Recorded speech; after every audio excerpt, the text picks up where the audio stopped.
அனைவருக்கும் சத்யா சிவிஸின் வணக்கங்கள். அதாவது 13ஆம் தேதி வந்து சட்டசபையில் நடந்தது வந்து மிகப்பெரிய ஒரு சம்பவம்னே சொல்லலாம். ஏன்னா வந்து வரலாற்றில் எந்த ஒரு முதலமைச்சரை பார்த்தும் இந்த அளவுக்கு வந்து ஒரு பலவீனப்படுத்தும் வகையில் வந்து வார்த்தைகளை சொல்லி பேசினது கிடையாது. அதுவும் திருட்டுத்தனமா அப்படிங்கிற ஒரு வார்த்தை வந்து அதில் வந்து ஒலிச்சது. அந்த வார்த்தைகள்லாம் வந்து மிகவும் வந்து ஒரு உண்மையான வார்த்தைகள். சரிங்களா? இப்போ நம்பிக்கை வாக்கெடுப்பு நடக்கிறதுக்கு முன்னாடி எதிர்கட்சி தலைவர் பேசுகிறாங்க, பிரேமலதா பேசுகிறாங்க. எல்லாருமே வந்து விஜய் அவங்களோட கவர்மெண்ட்டை வந்து டார்கெட் பண்ணி அவங்கள வந்து பலவீனப்படுத்தும் வகையில் தான் இருந்துச்சு. புரியுதுங்களா? அவங்க வந்து இது ஃபார் எக்ஸாம்பிள் வந்து இது எதோட ஸ்ட்ராட்டஜி அப்படின்னு யோசிக்கும்போது அண்ணாதுரை அவர்கள் வந்து ஒரு விஷயம் சொல்லியிருப்பார். என்ன அப்படின்னா, சட்டசபையில் அவங்களோட எதிர்கட்சியை பார்த்து சொல்லியிருக்கிறாரு. என்னன்னா, என்னோட நாற்காலியில நீ வந்து உட்காந்துடலாம், உட்கார்ந்ததுக்கு அப்புறமும் அதுக்கான எதிர்ப்பு என்ன அளவுக்கு இருக்குமோ அப்படிங்கிறத யோசிச்சு உன் மனசுல வந்து ஒரு உறுத்தல் உண்டாகும். அது இருக்கிற வரைக்கும் இந்த அண்ணாதுரையோட ஆட்சி தான் நடக்கும் அப்படிங்கிறத வந்து அவர் அந்த இடத்துல பதிவு வச்சிருப்பாரு. அந்த விஷயத்த வந்து இவங்க வந்து இப்போ வந்து சிஎம் சார் விஜய் சாரோட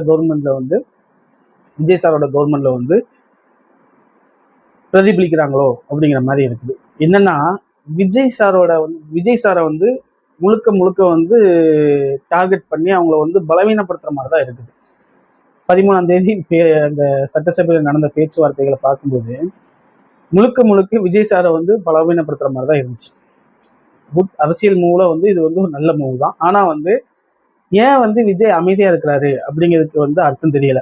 இதை வந்து நம்ம எப்படி யோசிக்கலாம் அப்படின்னா, இவர் வந்து அமைதியா இருந்துட்டு அவங்களோட நடவடிக்கைகளை வந்து கவனிக்கிறாரா, அதுக்கு நம்ம என்ன ரீப்ளை கொடுக்கணும் அப்படிங்கிறத பற்றி முன்னாடி வந்து அவங்கள வந்து முழுக்க அவங்கள வந்து கவனிச்சு, அதாவது ஒரு எதிரி தாக்குவார் அப்படின்னா அவங்களோட மூவ்மெண்ட்டை கவனிச்சு திருப்பி அடித்தோம் அப்படின்னா அந்த விகியூத்தை வந்து இவர் வந்து யூஸ் பண்ணுறாரா அப்படிங்கிறதான் இப்போ வந்து ஒரு மக்களோட எதிர்பார்ப்பாக இருக்குது.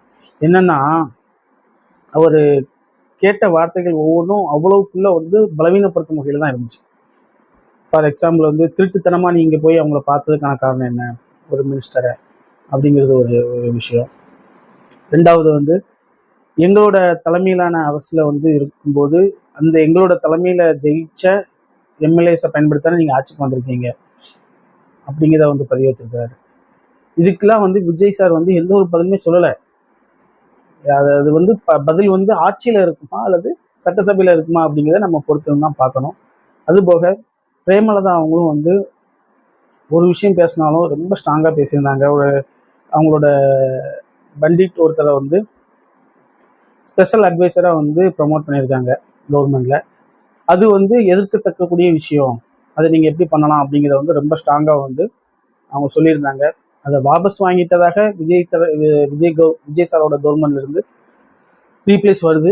அது என்னங்கிறத பொறுத்து தான் பார்க்கணும். வாங்க, காலம்தான் பதில் சொல்லும்.